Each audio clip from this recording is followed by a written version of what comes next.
आज की कहानी है नेत्रहीन लाली और रोशन की बचपन की दोस्ती में क्यों आ गई दरार। वह दीवार के सहारे बैठा था। उसके चेहरे पर बड़ी दाढ़ी को देखकर लगता था कि उसे महीने से नहीं छुआ गया हो। दाढ़ी के काले बालों के बीच झांकते कुछ सफ़ेद बाल उसकी उम्र की चुगली कर रहे थे।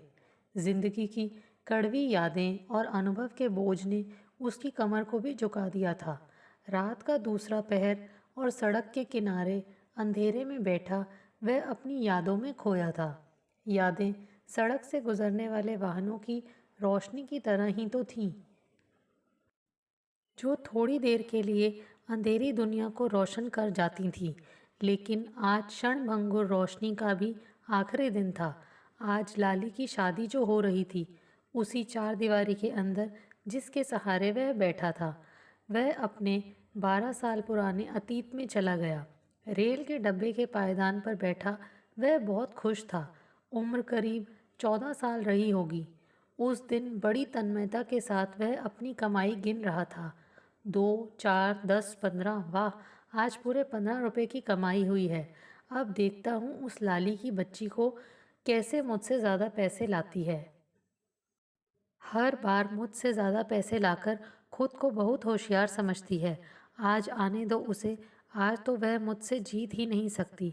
15 रुपए तो उसने एक साथ देखे भी नहीं होंगे, जो ट्रेन की रफ्तार के साथ भाग रहे थे। अल्लाह तेरो नाम, ईश्वर तेरो नाम, भजन के स्वर कान में पड़ते ही वह अपने ख्यालों से बाहर आ गया। यह लाली की आवाज़ ही थी, जैसे दूर किसी मंदिर में घंटी बज रही हो। उसने पीछे मुड़कर देखा तो लाली खड़ी थी। उम्र करीब 12 वर्ष, आंखों में चमक मगर रोशनी नहीं।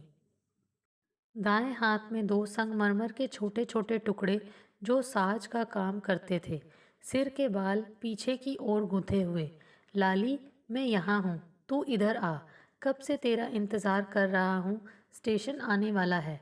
आज कितने पैसे हुए। रोशन, तू यहाँ है।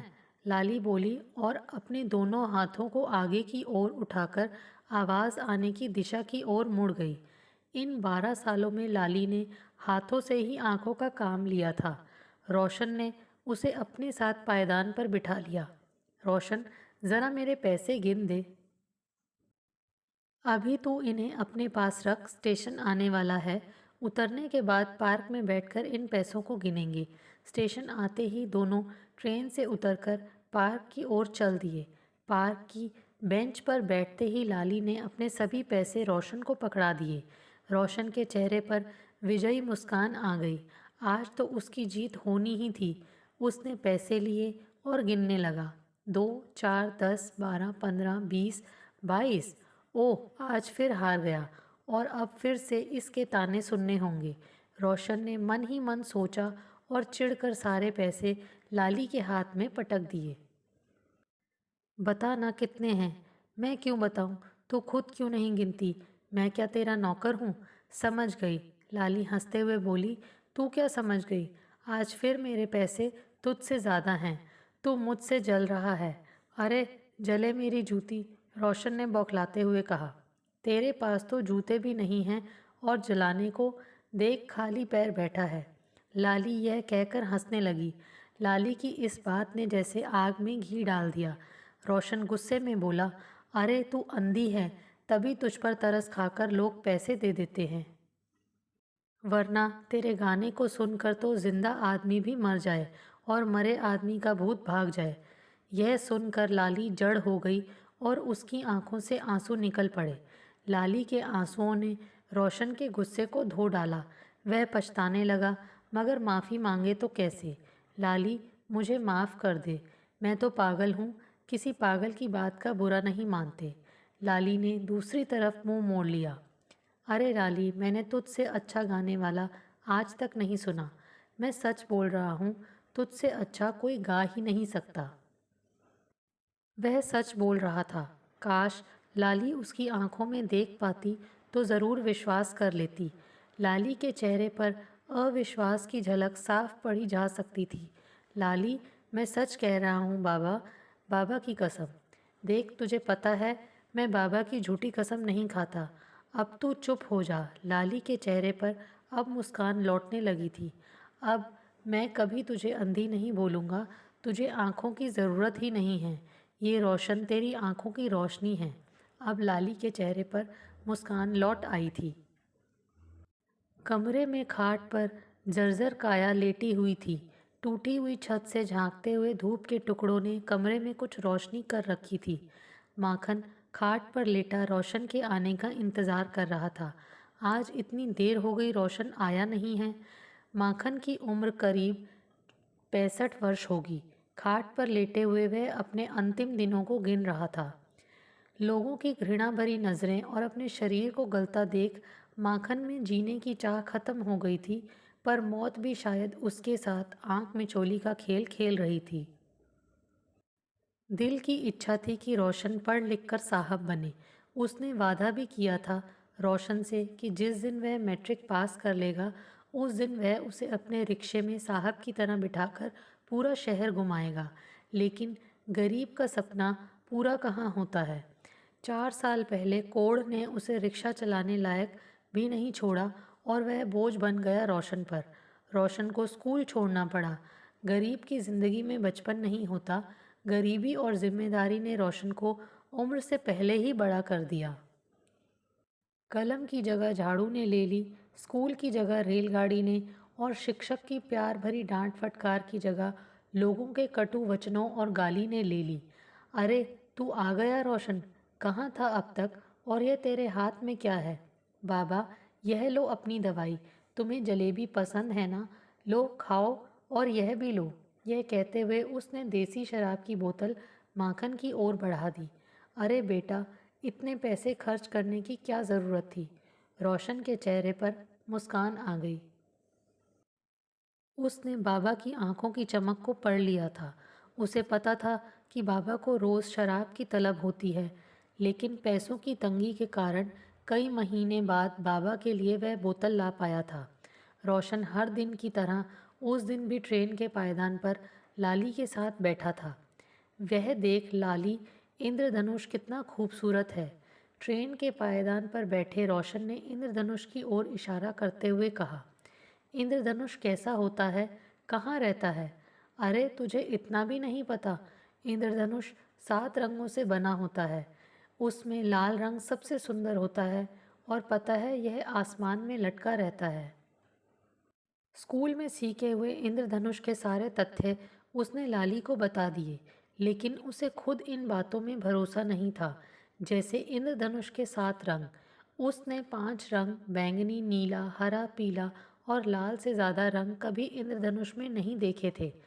और भी मास्टर जी की कई बातों पर उसे भरोसा नहीं होता था, जैसे धरती गोल है, सूरज हमारी धरती से बड़ा है।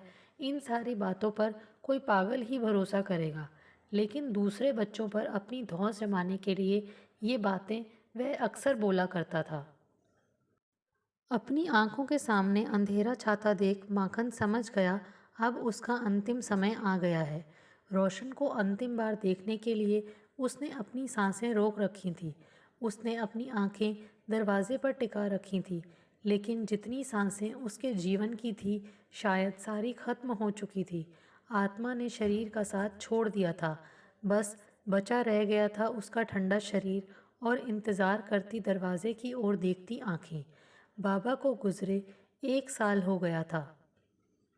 रोशन ने ट्रेन की सफाई के साथ साथ घर भी छोड़ दिया था। जब भी वह घर जाता उसे लगता बाबा का भूत सामने खड़ा है और बार बार उसे बारूद के कारखाने में काम करने से मना कर रहा है।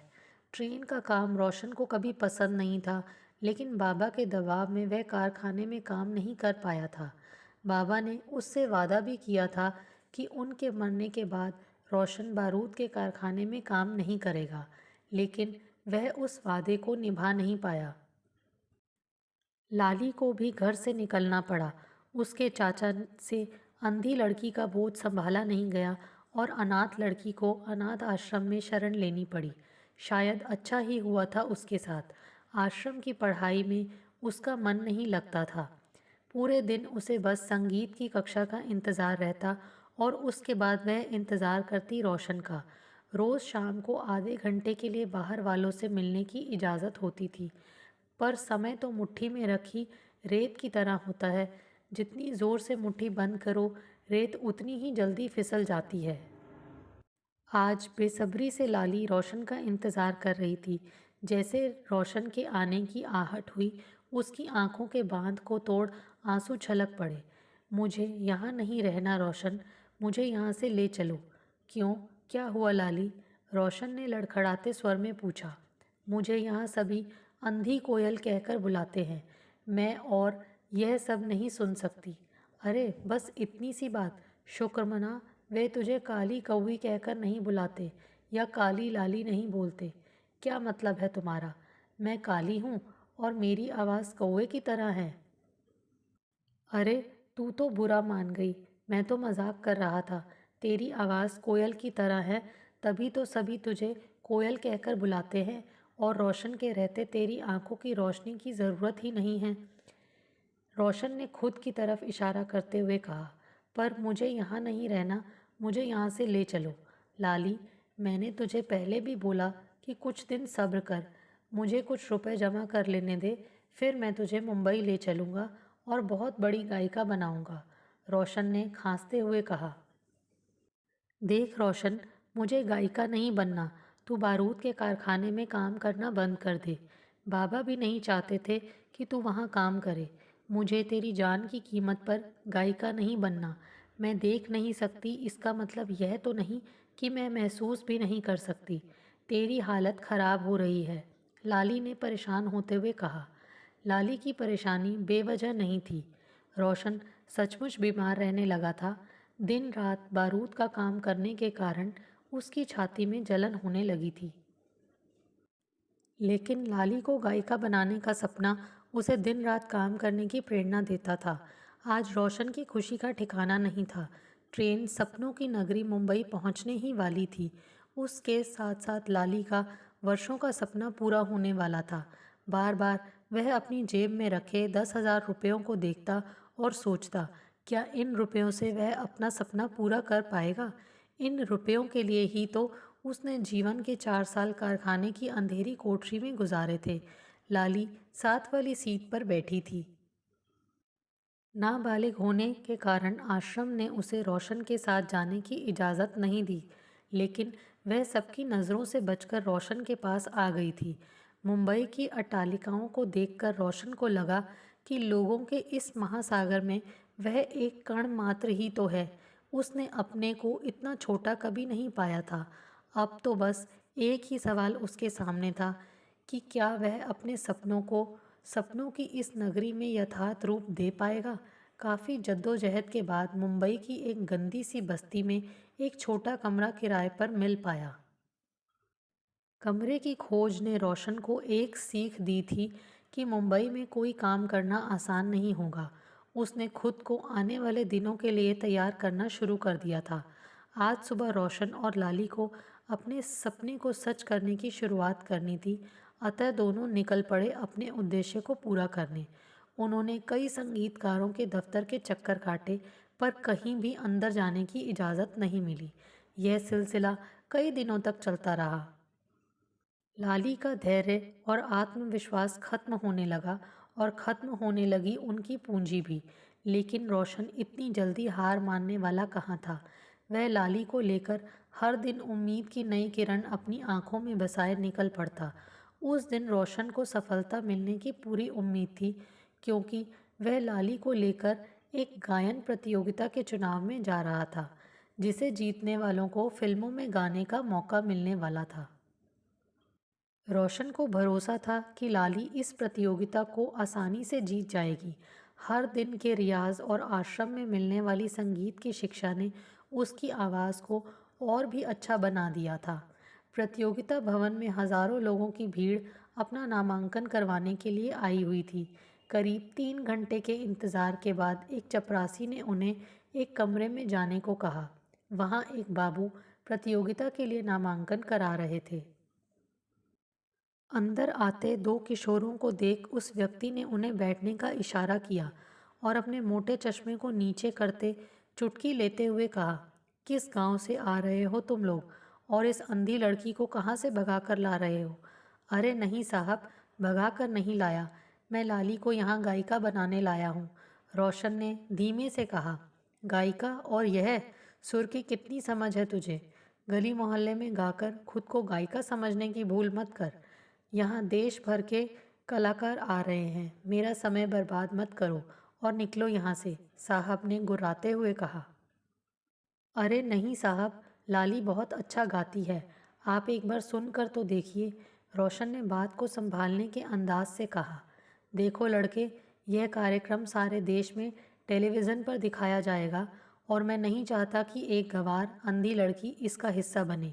तुम जाते हो या पुलिस को बुलाऊं? साहब ने चिल्लाते हुए कहा। दोनों स्तब्ध, अवाक खड़े रहे जैसे सांप सूंघ गया हो उन्हें। लाली खुद को ज़्यादा देर रोक नहीं पाई और उसकी आंखों से आंसू निकल आए और वह फौरन कमरे से बाहर निकल आई। अंदर रोशन अपने सपनों को टूट कर बिखरते हुए देख खुद टूट गया था। मुंबई नगरी अब उसे सपनों की नगरी नहीं, शैतानों की नगरी लग रही थी। ये बिल्कुल वैसे ही शैतान थे जिन्हें वह बचपन में सपनों में देखा करता था। बस एक ही अंतर था, इनके सिर पर सींग नहीं थे। पर यह सब सोचने का समय नहीं था उसके पास। अभी तो उसे लाली को संभालना था। दोनों समंदर के किनारे बैठे अपने दुख को भूलने की कोशिश कर रहे थे। रोशन डूबते सूरज के साथ अपने सपने को भी डूबता देख रहा था। उसने लाली को समझाने की बहुत कोशिश की, लेकिन उसे समझाना मुश्किल लग रहा था। तुम्हें पता है लाली, डूबता सूरज बहुत खूबसूरत होता है। उसने लाली को समझाने का अंतिम प्रयास किया। और पता है यह खूबसूरत क्यों होता है? क्योंकि यह लाल रंग का होता है। और पता है तेरा नाम लाली क्यों है? क्योंकि तू सबसे सुंदर है। मेरा भरोसा कर लाली, तू मेरे लिए दुनिया की सबसे खूबसूरत लड़की है। रोशन ने अनजाने में आज वह बात कह दी थी जिसे कहने की हिम्मत वह पहले कभी नहीं जुटा पाया था। डूबते सूरज की रोशनी में लाली का चेहरा पहले से ही लाल नजर आ रहा था। यह सुनकर उसका चेहरा और भी लाल हो गया और उसके होंठों पर मुस्कान आ गई। 12 साल बाद की उस घटना को सोचकर रोशन के चेहरे पर हंसी आ गई, जैसे सब कुछ अभी ही हुआ हो। रात का तीसरा पहर भी बीत गया था। चारदीवारी के अंदर का कोलाहल शांत हो गया था। शायद लाली की शादी हो गई थी। उसके सीने की जलन बढ़ती जा रही थी। कारखाने में काम करने के कारण उसके फेफड़े जवाब दे चुके थे। डॉक्टरों के लाख समझाने के बाद भी उसने बारूद के कारखाने में काम करना नहीं छोड़ा था। अब उसे मरने से डर नहीं लगता था, वह जीना ही नहीं चाहता था। उसने अपनी आंखें बंद कर ली और फिर से उसके जहन में अतीत की यादें सजीव होने लगी। अब लाली मोहल्ले के मंदिर में सत्संग में गाने लगी थी और रोशन एक ढाबे में काम करने लगा था। शायद उन लोगों ने मुंबई की ज़िंदगी से समझौता कर लिया था। लाली के गाए भजनों की लोकप्रियता बढ़ने लगी थी। अब आसपास के लोग भी उसे सुनने आते थे। लाली इसी में खुश थी। एक दिन सुबह सुबह दरवाजे पर किसी ने दस्तक दी। रोशन ने दरवाज़ा खोला तो एक अधेड़ व्यक्ति साहब जैसे कपड़े पहने खड़ा था। बेटे, लाली है क्या? मैं आकाशवाणी में सितार बजाता हूँ। हमारा भक्ति संगीत का कार्यक्रम हर दिन सुबह 6 बजे रेडियो पर प्रसारित होता है। जो गायिका हमारे लिए गाया करती थी वह बीमार है। उस व्यक्ति ने कमरे के अंदर बैठी लाली को देखते हुए कहा। लाली यह सुनकर बाहर आ गई। लाली, क्या तुम हमारे रेडियो कार्यक्रम के लिए गाओगी? यह सब किसी सपने से कम नहीं था। रोशन को अपने कानों पर भरोसा नहीं हो रहा था। बेटे, मैंने लाली को मंदिर में गाते हुए सुना है। मैंने अपने संगीतकार को लाली के बारे में बताया है। वह लाली को एक बार सुनना चाहते हैं। अगर उन्हें लाली की आवाज़ पसंद आई तो लाली को रेडियो में गाने का काम मिल सकता है। उस व्यक्ति ने स्पष्ट करते हुए बोला। उसी दिन शाम को दोनों रेडियो स्टेशन पहुंच गए। लाली को माइक्रोफोन के आगे खड़ा कर दिया गया। साजिंदों ने साज बजाने शुरू किए और लाली ने गाना, अल्लाह तेरो नाम, ईश्वर तेरो नाम। गाना खत्म हुआ और अचानक सभी बाहर आ गए। लाली के आसपास भीड़ जुटने लगी। स्वर के जादू ने सभी को मंत्रमुग्ध कर दिया था, जैसे सभी उस आवाज़ को आत्मसात कर रहे हों। गाने के बाद तालियों की गूंज ने लाली को बता दिया था कि उसकी नौकरी पक्की हो गई है। रोशन की खुशी का ठिकाना नहीं था। श्रोताओं ने शास्त्रीय संगीत के जाने माने संगीतकार पंडित मदन मोहन शास्त्री भी थे। दूसरों की तरह वह भी लाली की आवाज़ से बेहद प्रभावित थे। उन्हें लाली को बुलाया और कहने लगे, बेटी, तुम्हारे कंठ में बेहद मिठास है, पर तुम अभी सुर में थोड़ी कच्ची हो। मैं तुम्हें संगीत की विधिवत शिक्षा दूंगा। लाली मारे खुशी के कुछ बोल ही नहीं पाई, बस स्वीकृति में सिर हिला दिया। लाली की संगीत की शिक्षा शुरू हो गई। पंडित जी लाली के गाने से इतने प्रभावित हुए कि उन्होंने लाली को गोद ले लिया और वह लाली से लालिमा शास्त्री बन गई। पंडित जी के इस फैसले के कारण लाली पंडित जी के घर में ही रहने लगी और नियति ने रोशन के एकमात्र सहारे को भी उससे छीन लिया। अब रोशन को लाली से मिलने के लिए पंडित जी की इजाज़त लेनी पड़ती और पंडित जी को बिल्कुल भी पसंद नहीं था कि कोई फुटपाथ का आदमी रोज़ उनके घर आए, पर लाली की इच्छा का ख्याल रखते हुए वह कुछ देर के लिए इजाज़त दे देते। धीरे धीरे लाली की लोकप्रियता बढ़ने लगी और घटने लगा रोशन को दिया जाने वाला समय। रोशन इस अचानक आए बदलाव को समझ नहीं पा रहा था। वह लालिमा शास्त्री के सामने खुद को छोटा पाने लगा था। एक दिन उसने एक निर्णय लिया और लाली से मिलने उसके घर चला गया। लाली, मेरा यहाँ मन नहीं लग रहा, चलो वापस गांव चलते हैं। रोशन ने लाली की ओर देखते हुए कहा। क्यों, क्या हुआ? मन क्यों नहीं लग रहा तेरा? लाली ने सोचते हुए कहा। लगता है मैं तुझसे मिल नहीं पा रही हूँ, इसी कारण मन नहीं लग रहा तेरा। नहीं, सच तो यह है कि पंडित जी यही चाहते हैं कि मैं तुझसे ना मिलूं, और मुझे लगता है कि शायद तू भी यही चाहती है। तुझे लगता है कि मैं तेरे संगीत की शिक्षा में रुकावट हूँ? रोशन ने गुस्से में कहा। अरे नहीं, यह बात नहीं है। रियाज और बाकी काम होने के कारण मैं तुझसे मिल नहीं पाती। लाली ने समझाने की कोशिश की, लेकिन रोशन समझने को तैयार कहाँ था। सच्चाई यह नहीं है लाली, सच तो यह है कि पंडित जी की तरह तू भी नहीं चाहती कि गंदी बस्ती का कोई आदमी आकर तुझसे मिले। तू बदल गई है लाली, तू अब लालिमा शास्त्री जो बन गई है। रोशन ने कटाक्ष किया। सच तो यह है रोशन कि तू मेरी सफलता से जलने लगा है। तू पहले भी मुझसे जलता था जब मैं ट्रेन में तुझसे ज़्यादा पैसे लाती थी। सच तो यह है तू नहीं चाहता कि मैं तुझसे आगे रहूं। मैं नहीं जा रही गांव, तुझे जाना है तो जा। लाली के होंठों से लड़खड़ाती आवाज़ निकली। रोशन आगे कुछ नहीं बोल पाया, बस उसकी आंखें भर आईं। जिसकी सफलता के लिए उसने अपने शरीर को जला दिया, आज उसी ने अपनी सफलता से जलने का आरोप उस पर लगाया था। खुश रहना, मैं जा रहा हूँ, यह कहकर रोशन कमरे से बाहर निकल आया। रोशन गांव तो चला गया, पर गांव में पुलिस 1 साल से उसकी तलाश कर रही थी। आश्रम वालों ने उसके खिलाफ नाबालिग लड़की को भगाने की रिपोर्ट लिखा दी थी। गांव पहुंचते ही पुलिस ने उसे पकड़ लिया और कोर्ट ने उसे 1 साल की सज़ा सुनाई। इधर 1 साल में लालिमा शास्त्री ने लोकप्रियता की नई ऊंचाइयों को छुआ। उसके चाहने वालों की संख्या रोज़ बढ़ती जा रही थी और साथ ही बढ़ रहा था अकेलापन। रोशन के लौट आने की कामना वह रोज़ करती थी। जेल से छूटने के बाद रोशन खुद को लाली से और भी दूर पाने लगा। उसकी हालत उस बच्चे की तरह थी जो ऊंचाई में रखे खिलौने को देख तो सकता है, मगर उस तक पहुंच नहीं सकता। उसने बारूद के कारखाने में फिर से काम करना शुरू कर दिया। वह सारा दिन काम करता और शाम को चौराहे पर पीपल के पेड़ के नीचे निर्जीव सा बैठा रहता। जब भी अखबार में लाली के बारे में छपता, वह हर आने जाने वाले को पढ़कर सुनाता और फिर अपने और लाली के किस्से सुनाना शुरू कर देता। सभी उसे पागल समझने लगे थे। रोशन ने कई बार मुंबई जाने के बारे में सोचा, लेकिन बस एक ज़िद ने उसे रोक रखा था कि जब लाली को उसकी ज़रूरत नहीं है तो उसे भी नहीं है। कारखाने में काम करने के कारण उसकी तबीयत और भी खराब होने लगी थी। खांसते खांसते मुंह से खून आ जाता। उसने अपनी इस जर्जर काया के साथ 5 साल और गुजार दिए। एक दिन वह चौराहे पर बैठा था। कुछ नौजवान उसके पास आए। एक ने चुटकी लेते हुए कहा, अब तेरा क्या होगा पगले? लालिमा शास्त्री की तो शादी हो रही है। हमें यह समझ नहीं आ रहा कि आखिर तेरे रहते वह किसी और से शादी कैसे कर सकती है।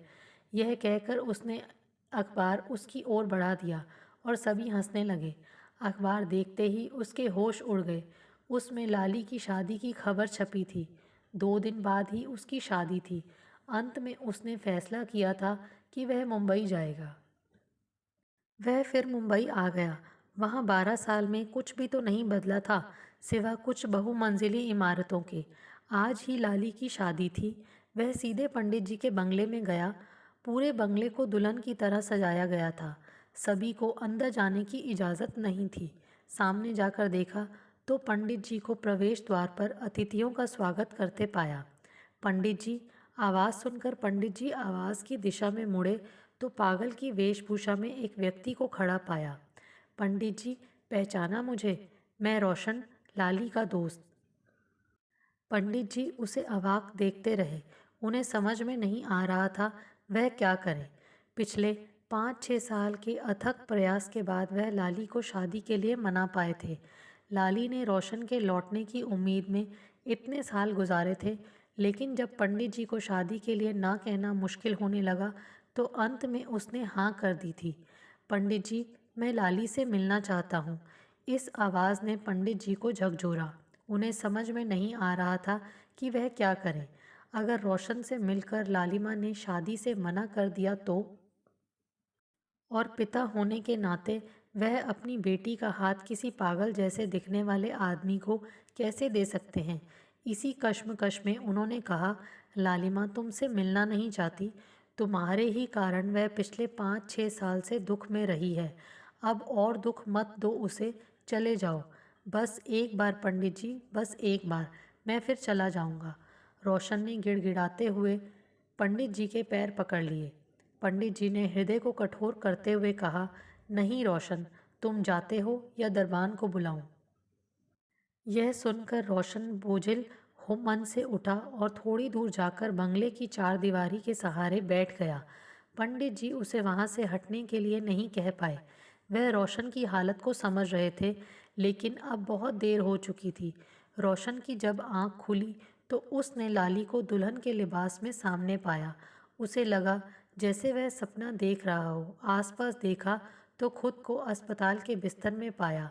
उसने पिछली रात की बात को याद करने की कोशिश की तो उसे याद आया कि उसकी छाती में काफ़ी तेज़ दर्द था। 1-2 बार खून की उल्टी भी हुई थी। उसके बाद उसे कुछ भी याद नहीं था। शायद उसके बाद उसने होश खो दिया था। पंडित जी को जब पता चला तो उन्होंने उसे अस्पताल में भर्ती करा दिया था।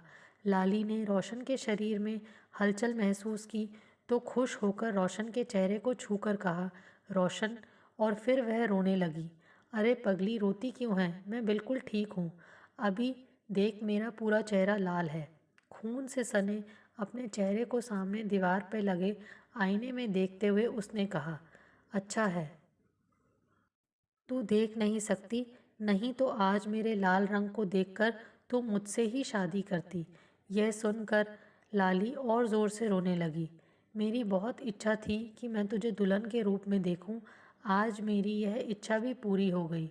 अब रोशन की आंखों में भी आंसू थे। रोशन, तूने बहुत देर कर दी। बस इतना ही बोल पाई लाली। इसके बाद रोशन भी कुछ नहीं बोल पाया। बस आंसू भरी निगाहों से दुल्हन के लिबास में बैठी रोती लाली को देखता रहा। आंखों में सफ़ेद पट्टी बांधे लाली अस्पताल के एक अंधेरे कक्ष में बैठी थी। रोशन को गुजरे 12 दिन हो गए थे। जाते जाते रोशन लाली को अपनी आंखें दान में दे गया था। आज लाली की आंखों की पट्टी खुलने वाली थी, लेकिन वह खुश नहीं थी क्योंकि उसके जीवन में रोशनी भरने वाला रोशन अब नहीं था। डॉक्टर साहब ने धीरे धीरे पट्टी खोलना शुरू कर दिया था। अब आप धीरे धीरे आंखें खोलें, डॉक्टर ने कहा। लाली ने जब आंखें खोली तो सामने पंडित जी को देखा। पंडित जी काफ़ी खुश थे। वह लाली को खिड़की के पास ले गए और बोले, लालिमा, यह देखो इंद्रधनुष, प्रकृति की सबसे सुंदर रचना। लाली को इंद्रधनुष शब्द सुनते ही रोशन की इंद्रधनुष के बारे में कई बातें याद आ गईं। उसने ऊपर आसमान की तरफ देखा तो रंग बिरंगी आकृति आसमान में लटकी देखी और सबसे सुंदर रंग लाल को पहचानते देर नहीं लगी उसे। आखिर वह इंद्रधनुष रोशन की आंखों से ही तो देख रही थी। उसकी आंखों से 2 बूंद आंसू की निकल पड़ी। पिताजी, उसने बहुत देर कर दी आने में। यह कहकर लालिमा ने पंडित जी के कंधे पर सिर रख दिया और आंखों का बांध टूट गया। दोस्तों, आपको हमारी ये कहानी कैसे लगी? प्लीज़ कमेंट्स करके बताइए। Thanks for watching this video.